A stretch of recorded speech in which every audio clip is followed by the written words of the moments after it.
તો વાત છે વડોદરાની. વડોદરા ચાઇલ્ડ ડેવલપમેન્ટ સેન્ટરમાં સંચાલિકા શૈતાન બની. સેન્ટરમાં 4 વર્ષના બાળકના પગ પર બેસી જઈને ડરાવ્યો. બાળકે ફરિયાદ કરતા માતા પિતાએ સીસીટીવી ફૂટેજ ચકાસ્યા. સીસીટીવી ફૂટેજમાં સેન્ટરની સંચાલિકાનો ભાંડો ફૂટી ગયો. બાળકના પગ પર બેસીને ધમકાવતો હોવાનું કેમેરામાં કેદ થયું. ન્યૂ હોરિઝન્સ ચાઇલ્ડ ડેવલપમેન્ટ સેન્ટરમાં બાળક પર ક્રૂરતા કરવામાં આવી. ઘટનાને લઈને બાળ આયોગ વિભાગે તપાસના આદેશ આપ્યા. બ્રેઇન ડેવલપમેન્ટ માટે મૂકવામાં આવેલા બાળક પર અત્યાચાર કરવામાં આવ્યો. મહિલા ડોક્ટર બાળકને ફર્શ પર પટક્યો હોવાનો પણ આરોપ છે.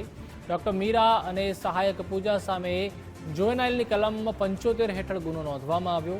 મકરપુરા પોલીસે ગુનો નોંધી આગળની કાર્યવાહી હાથ ધરી છે. સંચાલિકાની ક્રૂરતા પર પીડિત બાળકની માતાએ નિવેદન આપ્યું. સંચાલિકા સામે પોલીસ અને સરકાર કડક કાર્યવાહી કરે. અમારો બાળક બોલતા શીખે તે માટે અહીંયા મૂક્યો હતો.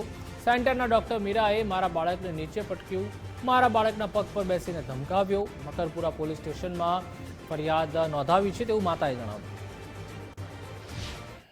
4 વર્ષના બાળક પર અમાનુષી અત્યાચાર ગુજારવા મામલે બાળકના માતા પિતા છે, તેમણે મકરપુરા પોલીસ સ્ટેશને ફરિયાદ નોંધાઈ છે. આપણે તેમની સાથે જ વાત કરીશું. શું કહેશો, કઈ રીતે આખો આ જે મામલો છે તે સામે આવ્યો અને કયા હોસ્પિટલની અંદર અથવા તો કયા સેન્ટરની અંદર આપનું બાળક ટ્રેનિંગ કરતું? અહીંયા જે new Horizon child development centre છે ત્યાં મારું બાળક આવતું હતું. 15-20 દિવસ જેવા થયા એના સેશનના, અને અઠવાડિયામાં 3 દિવસ સેશન હોય 45 મિનિટનું, તો એ અહીંયા આવતો હતો. એને જે છેલ્લું સેશન એને એટેન્ડ કર્યું 15મી માર્ચ, એ દિવસે બહાર આવીને એને એવું કીધું કે એના મેડમે ગુસ્સો કર્યો, એને એની પર આડો પાડી અને એને માર્યું. એટલે એના કહેવા ઉપર અમે સીસીટીવીનું ફૂટેજ મંગાવ્યું. સીસીટીવી ફૂટેજમાં પણ સામે આવી ગયું છે. કેટલી ફી વસૂલતા હતા સંચાલકો અને કઈ રીતે આખું આ જે તમારા ધ્યાને આવી વાત? ફીસ આ લોકોની, જો બધા બાળકોને જેવી જરૂરિયાત હોય એ પ્રમાણે એ લોકોના સેશન ગોઠવવામાં આવે. ઘણાને આખો વરસ હોય, ઘણાને 6 મહિના હોય. અમારા બાળકને 3 મહિના જ હતું અને 40,000 હતું, અને એમાંથી અમે અડધી ફીસ આપી દીધી હતી, બાકીની બાકી છે. અન્ય કોઈ બાળક સાથે આવી ઘટના બને એવું ધ્યાનમાં આવ્યું છે? અન્યમાં એક પેરેન્ટ્સ જોડે અમારી વાત થઈ હતી. એ પેરેન્ટે કીધું કે એના બાળકે પણ ઘરે આવીને કીધું હતું કે મેડમે હાથમાં બટકું ભરી ગયા હતા, પણ એ પેરેન્ટે આગળ કોઈ એક્શન નથી લીધું. એનું શું વજહ છે એમને નહીં ખબર. ફરિયાદ કરી છે, હવે શું આશા રાખી રહ્યા છે? ફરિયાદ કરી છે પોલીસ સ્ટેશનમાં. હવે આગળ જે કાર્યવાહી થશે એ લો પ્રમાણે અને પોલીસ જે એક્શન લેશે એ પ્રમાણે અમે ફૂલ સપોર્ટમાં છીએ. બિલકુલથી હાલ તો કાર્યવાહી છે તે કરવામાં આવી રહી છે. હું તમને એકવાર દ્રશ્યો બતાવવાની કોશિશ કરીશ કે મકરપુરાની સામે આવેલું આ જે ઇન્ફિનિટી એરક્રેડ છે અને ત્યાં ઉપર જે ચાઇલ્ડ ડેવલપમેન્ટ સેન્ટર છે તે ચલાવવામાં આવતું હતું. હાલ તો ડૉક્ટર અને તેમજ તેમની સાથીદાર સામે ફરિયાદ પણ નોંધાવવામાં આવી છે. બાળકના માતા પિતા કહી રહ્યા કે જે રીતે બાળક પર અમાનુષી અત્યાચાર ગુજારવામાં આવતું હતું.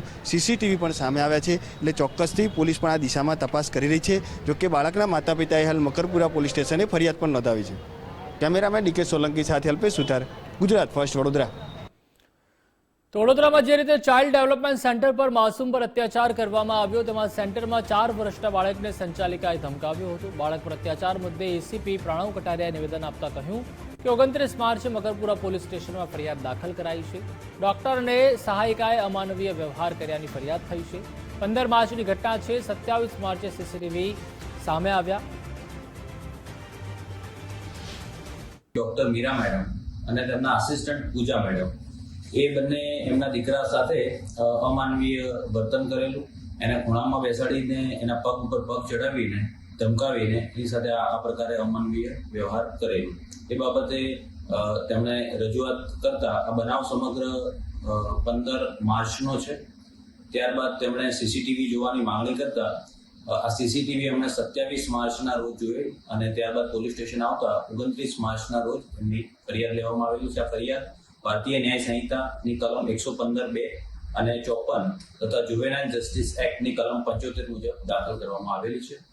નોટિસેબલ ગુનો હોય એમને આરોપી એમને પોલીસ દ્વારા નોટિસ આપવામાં આવેલી છે, અને એ લોકો નોટિસ આપેથી હાજર થાય ત્યારથી એમનું સ્ટેટમેન્ટ લઈને આગળની તપાસ ચાલુ છે.